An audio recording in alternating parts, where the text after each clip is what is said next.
Pero en la ciencia también no solo hay armonía, también hay competencia. Unos animales superviven en función de otros, se alimentan de otros. Y el ser humano vive como esa contradicción inmensa, ¿no? Es tan creativo, capaz de crear obras arquitectónicas maravillosas, obras de arte, música, pintura, literatura, en fin, pero a la vez es destructivo, también se destruye el ser humano. En la misma sociedad donde se crea, se destruye. Y eso lo encontramos todos los días. Yo creo que en nuestro propio interior tenemos luchas entre esa condición, ¿no? Esa condición amable para la vida y autodestructiva a veces, ¿no? Así es, así es. Comenzando con lo que usted menciona de que los animales compiten, usted sabe que Darwin fue preecológico, no existía la ecología en el tiempo de Darwin. Entonces era muy difícil estudiar la selva como un sistema, sino que se estudiaban las plantas y los animales individuales dentro de la selva y sus relaciones entre sí.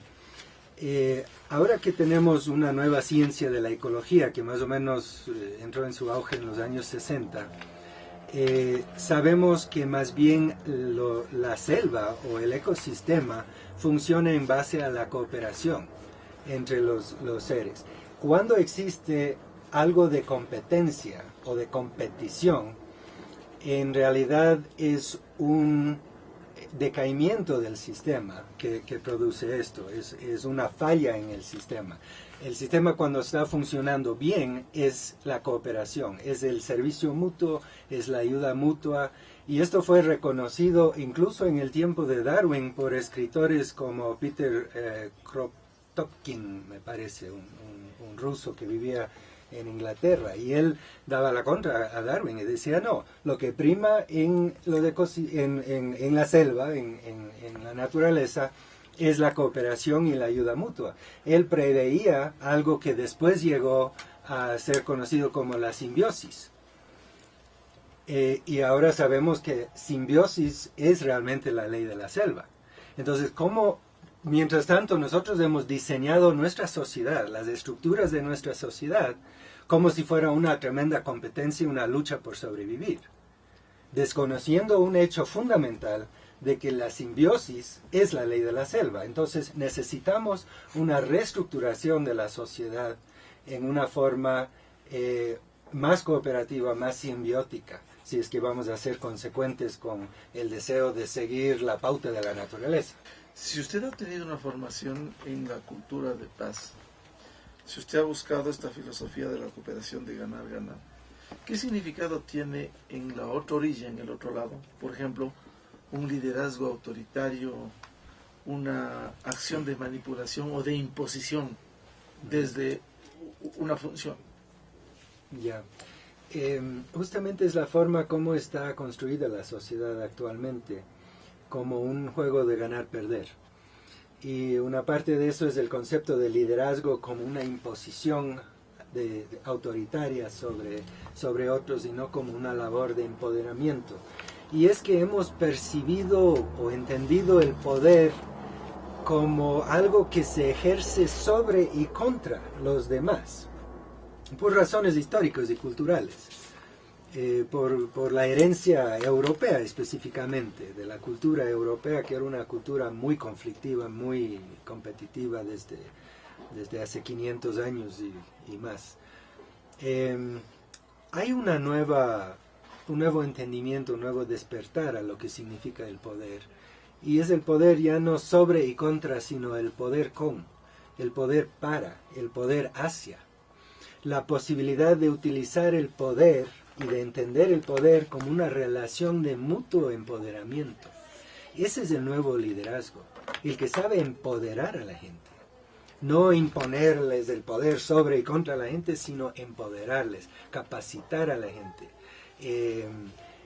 Que la gente sea capaz de desarrollar todo su potencial latente y ponerlo al servicio de la organización de que se trate, ¿no? Eso es el nuevo concepto de poder. Entonces, esto elimina la necesidad de percibir el mundo como una cadena de relaciones de dominación-sumisión, por ejemplo. Es realmente una de las peores formas de liderazgo, de hecho. Pero hay que reconocer que es un planteamiento que, si bien es válido y puede ser aceptable en el racional, en la práctica todavía no. Sí, justamente porque estamos practicando otra forma, es Claro. que tenemos que aprender las nuevas formas. Pero tenemos que diferenciar entre lo que es y lo que está. El mundo no es como es. El mundo está como está. Y no gratuitamente, está como está porque nosotros lo hemos hecho así. Porque nosotros hemos creído que el ser humano necesariamente tiene que entrar en relaciones de pugna. Hemos construido una sociedad en la cual el ser humano entra en relaciones de pugna. Nosotros hemos creado el mundo a imagen y semejanza de nuestra forma de ver el mundo, de nuestra cosmovisión, de nuestros supuestos básicos, nuestras teorías, creencias, etc. Correcto, pero ¿hay alguien capaz de saber cómo es el mundo en esencia? Porque vemos cómo está, pero saber cómo es realmente, querer descubrirlo está bien, pero tener la sabiduría y el Sí. conocimiento total. Eso no es lo que yo propongo. Ya. Lo que yo propongo es dejar de pensar que el mundo es como es y no hay cómo cambiarlo, Ya. a pensar el mundo está como está porque nosotros lo decimos así y podemos cambiarlo. Entonces el siguiente paso es ¿qué mundo queremos tener nosotros? Porque generalmente cuando se habla de cultura de paz, la gente piensa, bueno, ¿dónde está la violencia? Vamos a resolver los problemas de violencia donde estén. Es decir, se van los defectos, no la causa. Claro, eso es una actitud reactiva. Es reaccionar al problema. Claro. Pero el problema fue creado en primera instancia por violencias estructurales. Por problemas estructurales que nosotros hemos creado al estructurar la sociedad de esta manera. Entonces, más bien para construir una verdadera cultura de paz, lo que necesitamos es pensar qué tipo de sociedad queremos. ¿Cómo queremos que sea nuestra economía, por ejemplo? El sistema económico. ¿Cómo queremos que sea el sistema político? ¿Cómo quisiéramos que fueran las relaciones entre las naciones? Y soñar un poco, darnos el permiso para soñar, para hacer una visión. Una empresa exitosa es una empresa que es guiada por una visión. Un mundo exitoso de cultura de paz sería un mundo guiado por una visión nueva, una visión diferente. Entonces podemos construir lo que queremos y al construir la alternativa, los problemas que hemos estado apagando incendios tan rápido como se aparecen, los problemas ya no tenemos que estar atacando los problemas, sino las soluciones, construyendo soluciones. Dentro de esa construcción de cultura de paz, ¿cuánto juega la libertad de expresión? A ver, las Naciones Unidas creó este concepto de cultura de paz a fines de los 90 y dedicó la primera década del siglo XXI como la década de cultura de paz. Y en esos documentos en los cuales creó la cultura de paz como concepto y como proyecto, identifica algunos elementos. Y entre ellos está justamente el libre flujo de información. En vez de una situación en que predomina el secreto, la propaganda, la tergiversación de la información para que sirva a intereses creados, el libre flujo de información. También la educación para una cultura de paz. El entendimiento, la tolerancia, la solidaridad entre los pueblos, en vez de la idea de que siempre tenemos que tener un enemigo, ¿no?, contra el cual luchar. La democracia participativa y no solamente la democracia representativa. El desarme, que es solamente posible si podemos superar el actual sistema de seguridad nacional y llegar a un sistema de seguridad colectiva. Lo cual, ¿eso pasa por el desarme de las conciencias? Bueno, yo creo que cuando se habla del entendimiento, la tolerancia y la solidaridad, estamos hablando justamente de superar los prejuicios que nos dividen, prejuicios de raza, de cultura, de clase, prejuicios de partido político, de país, de religión, todo lo que divide al ser humano. O sea, la raza humana es una entidad inmensamente diversa, pero esa diversidad no significa necesariamente división. Esa es la vieja forma de pensar, que diversidad significa división. La unidad tampoco significa necesariamente uniformidad. Claro. ¿No? Lo que están haciendo y tenemos que promover en este tiempo es la unidad en la diversidad. Pero esa es la riqueza, justamente. Esa es la riqueza. Diversidad. Ahora, a mí me queda claro, siempre quedará una duda, que es la utopía, ¿no? ¿Es posible todo esto? Ya. Suena muy bien que es interesante la palabra utopía, porque en el siglo XIX claro, la gente creía en las utopías. Claro. La gente creía que la sociedad iba evolucionando siempre hacia adelante, hacia arriba, y que íbamos a llegar a esa utopía. Luego llega el siglo XX, y en el siglo XX sufrimos 2 guerras mundiales realmente espantosas. Sufrimos gobiernos dictatoriales realmente cruentos, genocidios, colapsos económicos, el posmodernismo que cuestiona todo y no tiene respuestas, sino solamente destruye las respuestas antiguas. Una serie de fenómenos ocurrieron durante el siglo XX que hicieron que la raza humana como un cuerpo perdió su capacidad de utopía, perdió su capacidad de creer en un futuro mejor.